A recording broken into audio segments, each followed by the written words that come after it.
Welcome to my channel Bhavani teacher. ఈరోజు నేను గుమ్మడి పులుసు చేస్తున్నాను నా స్టైల్లో. దానికి కావాల్సిన పదార్థాలు అంటే చూడండి, ఒక గుమ్మడికాయ ముక్క తీసుకున్నాను, పచ్చిమిర్చి, దీనికి కొంచెం ఎక్కువ కావాలి కాబట్టి నేను ఒక 10 పచ్చిమిర్చి తీసుకున్నాను. ఇవి చిన్నవే, పెద్దగా కారం లేనివి అనమాట. అయితే ఒక ఉల్లిపాయ కంపల్సరీ. దీనిలో నేను ఏం చేస్తానంటే వంకాయ వేస్తాను అనమాట. కనీసం 2 ముక్కలైనా వేస్తాను ఈ గుమ్మడి పులుసులో. చింతపండు కడిగి నానబెట్టి ఉంచాను. తర్వాత ప్రొసీజర్లోకి వెళదాం. ఓకే, రోజు మెయిన్ రెసిపీ వచ్చి పప్పుచారు. ఈ పప్పుచారు తర్వాత గుమ్మడి పులుసు 2 చేస్తున్నాను అనమాట నా స్టైల్లో. ఓకే, దీనిలో ఇంపార్టెంట్ ఏంటంటే బెల్లం వేసుకుంటాం. బెల్లం నేను తీస్తాను. ఉప్పు, కారం, పసుపు, ఆయిల్, బెల్లం కూడా కావాలి. ఓకేనా, నా స్టైల్లో నేను చూపిస్తాను. నా స్టైల్ అంటే ఇది మా అమ్మమ్మ గారు చేసే టైంలో స్టైలు, నేను చేసి చూపిస్తాను. ఓకే, తర్వాత మీకు ఇంకా ఒక విషయం ఏంటంటే, ఈ గుమ్మడికాయలు అనేవి ఇప్పుడు బయట కొనుక్కుంటున్నాం తప్ప మాకైతే పొలంలోనే పండేవి. ఆ పండిన పంటని అంటే ఆ కాయలన్నిటినీ తెచ్చి ఒక రూమ్లో ఉంచేవాళ్ళం అన్నమాట. ఒక చోట పెట్టి ఉంచేవాళ్ళం. అవసరమైనప్పుడల్లా అవి సూర్య గుమ్మడని ఇంత మాత్రమే ఉండేవి, చాలా రుచిగా ఉండేవి.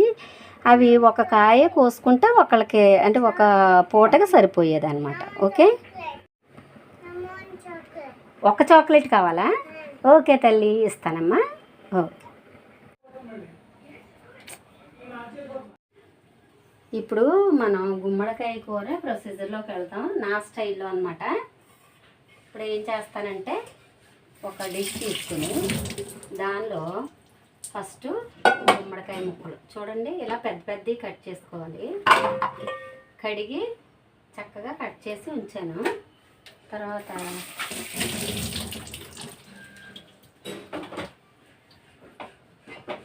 చూడండి ఉల్లిపాయలు, పచ్చిమిర్చి. ఇది చాలా సింపుల్, కాకపోతే ఏంటంటే కష్టమేమో అనుకుంటారు చాలా. ఇప్పుడు దీనిలో మనం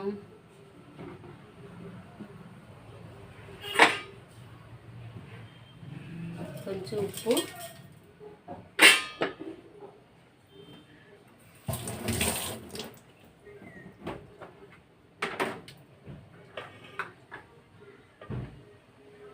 పసుపు,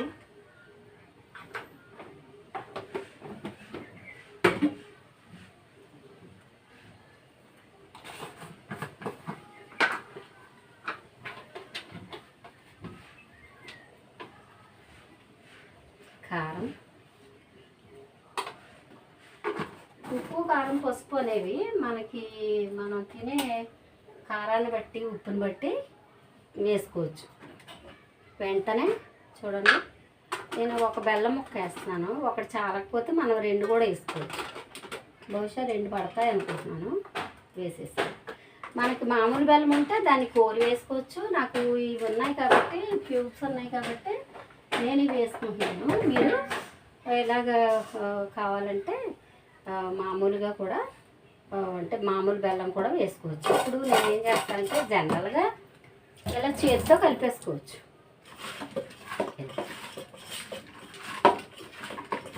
కలిపేసుకొని ఉప్పు, కారం, పసుపు వేసాం కదా, నూనె వేయలేదు చూడండి.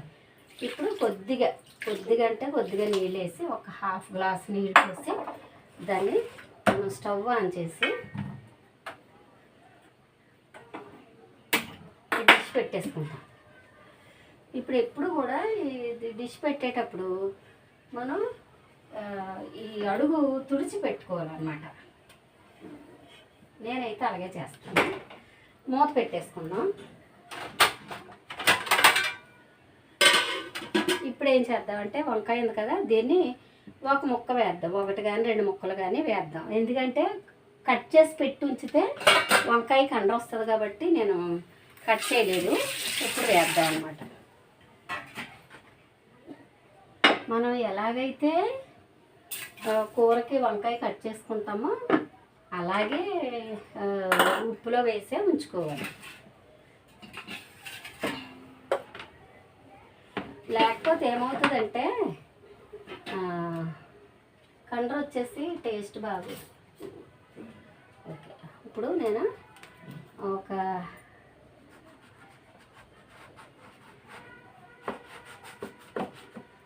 ఒక ముక్క కానీ 2 ముక్కలు కానీ వేసుకుంటే సరిపోతుంది. ఇది చూడండి, కాయ పైన అంతా బాగుంది, లోపల పిచ్చింది. కాబట్టి దీన్ని మనం ఏం చేద్దామంటే బాగా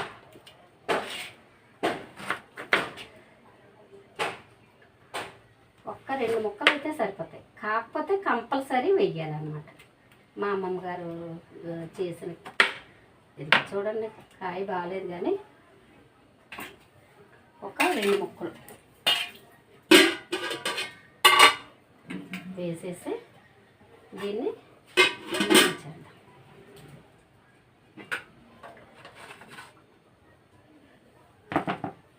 ఇప్పుడు ఇది ఉడికిన తర్వాత 2-3 పొంగులు వచ్చిన తర్వాత మనం ఏం చేద్దామంటే ఆల్రెడీ పెట్టుకున్న ఈ చింతపండు పులుసు వేసుకుంటాం. ఈలోపు చింతపండు పులుసు తీసి పెట్టుకుందాం, మనకి టైం సరిపోతుంది.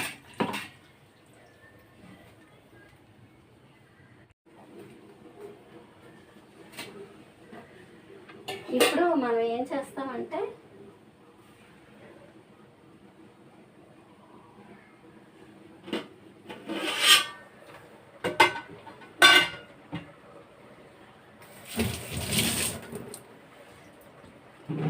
ఇలాగా అది ఉడుకుతుంది కదా, ఇలా ఉడికే దానిలో మనం చింతపండు పులుసు వేసేస్తాం అన్నమాట.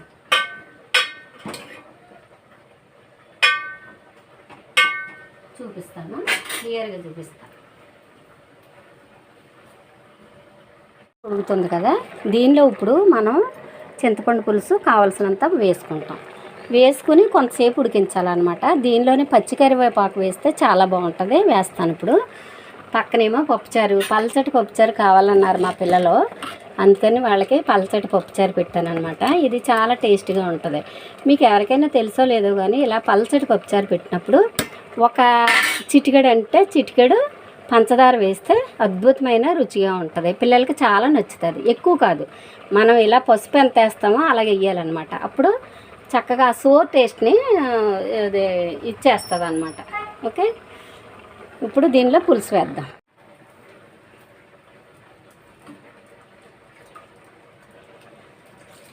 ఇలా చెయ్యి అడ్డు పెట్టి వేస్తే చూడండి, చింతపండు ఇలాగా పిప్పి ఉంటుంది కదా, అది దానిలో పడకుండా వేసుకోవాలన్నమాట. మనం ఉప్పు, కారం, పసుపు, బెల్లం కూడా వేసాం. ఇప్పుడు చింతపండు పులుసు కూడా వేసేస్తాం అన్నమాట. ఇది కొంచెం చిక్కగా ఉంటేనే టేస్ట్ బాగుంటుంది. చక్కగా మనం బెల్లం వేసి ఉడికించడం వల్ల ఉప్పు, కారం, బెల్లం అన్ని ముక్కలోకి వెళ్ళి చాలా అంటే చాలా టేస్ట్గా ఉంటుంది గుమ్మడి ముక్క. మీరు కూడా ఇలా చేసుకోండి. ఓకే, ఇలా వేసేసుకొని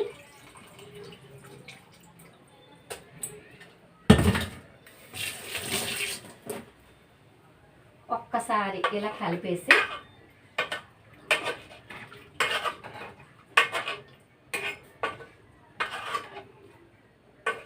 కొంతమంది అయితే ఈ పులుసు కొంచెం చిక్కగా అవడం కోసం ఒక 2 స్పూన్లు బియ్యం పిండి నీళ్ళల్లో కలిపి కూడా వేసుకుంటారు, కానీ మేమైతే వెయ్యం. మా అమ్మమ్మ గారు చేసిన విధానం అయితే ఇది. దీనిలోకి కొంచెం పచ్చిమిర్చి ఎక్కువ, ఒకే ఒక ఉల్లిపాయ వేసి ఇది పూర్తిగా అంటే మనం వేసిన ఈ పులుసు ఈ ముక్కలకు పట్టే వరకు అంటే ఒక కనీసం 10 నిమిషాలు ఉడికించుకోవాలి ఇది.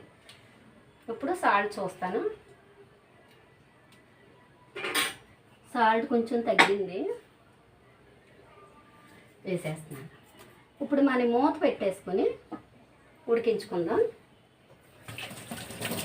ఇంకా ఇది బాగా ఉడికిన తర్వాత అంటే ముక్క చాలా చక్కగా మెత్తగా అయ్యింది అనుకున్న తర్వాత అప్పుడు ఏం చేయాలంటే మనం పోపు పెట్టేసుకోవాలి, తాలింపు వేసుకోవాలి. ఇప్పుడు పప్పుచారుకి తాలింపు వేయాలి, దీనికి వేయాలి. ఓకే,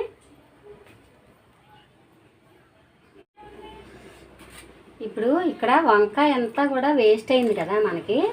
దీన్ని నేను ఏం చేస్తానంటే ఇలాగా నీళ్ళల్లోకి గింజలన్నీ తీసేస్తాను అన్నమాట.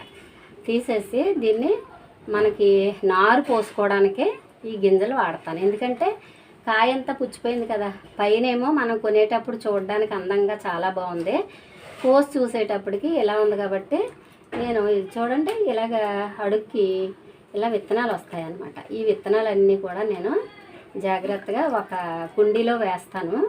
మొక్కలు వచ్చిన తర్వాత అవి మళ్ళీ నారు వచ్చిన తర్వాత నేను ఒక్కొక్క కుండీలో వేసుకుంటాను. అంటే అప్పుడు మనం ఈ వంకాయ కొన్నందుకు మనకి నష్టం ఏమీ లేదు కదా. ఇవి కాసేపు ఇలా నీళ్ళల్లో ఉంచితే ఈ మంచి విత్తనాలన్నీ ఇలాగ నీళ్ళల్లోకి వచ్చేస్తాయి. అవి నేను నారుమడి వేసుకోవడానికి అంటే వంగ నారు వేసుకోవడానికి ఉపయోగిస్తాను అన్నమాట. ఇప్పుడు ఇక్కడ పప్పుచారు రెడీ అయిపోయింది. దీనికి తాలింపు వేయాలి. ఇది కూడా ఉడికిపోయింది. అయితే నేను ఏం చేస్తున్నా, రెండింటికి సరిపడా దీనిలో పోపు వేద్దామని పోపుకి రెడీ చేస్తున్నాను. ఆయిల్ వేసాను. ఆయిల్ వేసి పోపులు ఎండుమిర్చి అవన్నీ వేసుకుందాం. 1 by 1 వేసుకుందాం. దీనిలో కొంచెం పచ్చికరివేపాకు వేద్దాం. వేస్తే టేస్ట్ చాలా బాగుంటుంది. ఈలోపు పోపు రెడీ అయ్యేలోపు ఇది ఉడుకుతూ ఉంటుంది.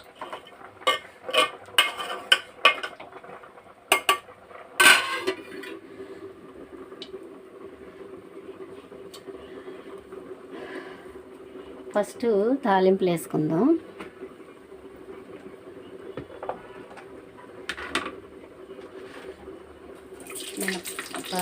పచ్చిశనగపప్పు, మినప్పప్పు, ఆవాలు,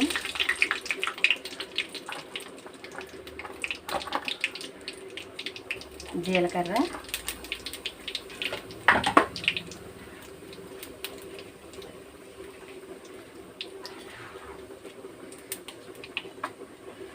ఎండుమిర్చి,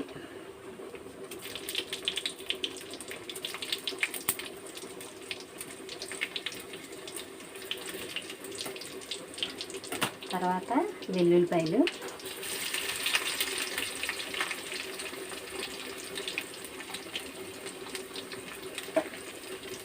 కొంచెం ఇంగువ,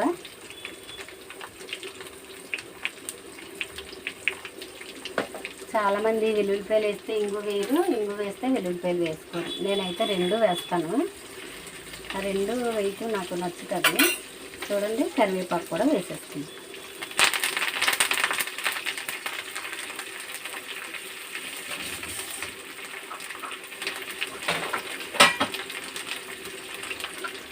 పోపు నేను సిమ్లో పెట్టాను. బాగా వేయించుకొని చక్కగా ఎర్రగా వేయించుకొని అప్పుడు వీటిలో వేసుకున్నాం. పప్పు కలగూర పప్పు కానీ గట్టిపప్పు కానీ చేసుకుంటే అప్పుడు నెయ్యి వేసుకుంటే బాగుంటుంది. ఇలాగ పల్చటి పప్పుచారులో మాత్రం నేను నెయ్యి వేయను అనమాట. నెయ్యి వేయకుండా పల్చటి పప్పుచారుని మాత్రం నేను ఇలాగ ఒట్టి ఆయిల్తోనే తాలింపు చేస్తాను. తాలింపు వేసేసుకుందాం. ఫస్ట్ పప్పులో వేస్తాను తాలింపు. కొంచెం ఇలా తీసి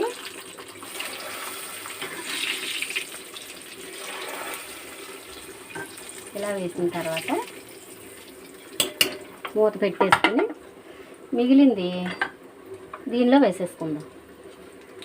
మనం చేసుకున్నాం కదా, గుమ్మడి పులుసు చేస్తున్నాం కదా, దానిలో వేసేస్తాను.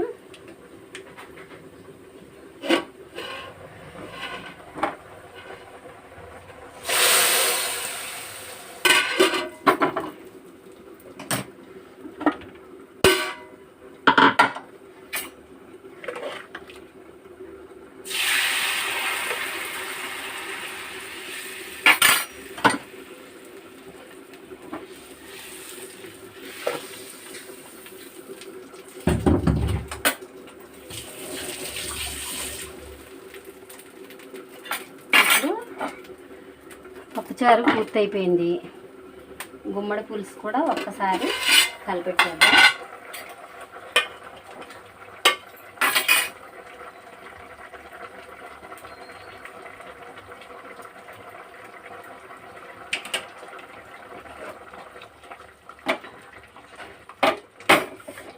ఒక్క 2 నిమిషాలు ఉడకనిద్దాం. ఒకసారి ముక్క చూద్దాం ఎలాగ ఎంతవరకు ఉడికిందో. చిన్న పీస్ తీసి చూద్దాం.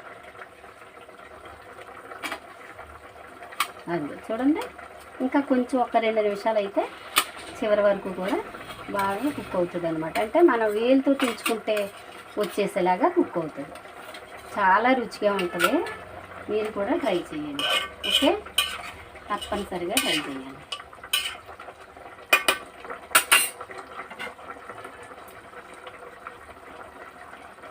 గుమ్మడి పులుసు ఇలా తయారైంది. చాలా టేస్టీగా ఉంటుంది. మీరు కూడా చేసుకుని తిని హ్యాపీగా ఉండండి. Okay, bye. ఇలా రెడీ అయింది. మా పిల్లల కోసం చాలా చక్కటి పల్చటి పప్పుచారు పెట్టాను. వాళ్ళు ఇష్టంగా తినేది చారు, పప్పుచారు అలా లూజ్గా ఉండే పదార్థాలే కాబట్టి వాళ్ళ కోసం. Okay, bye.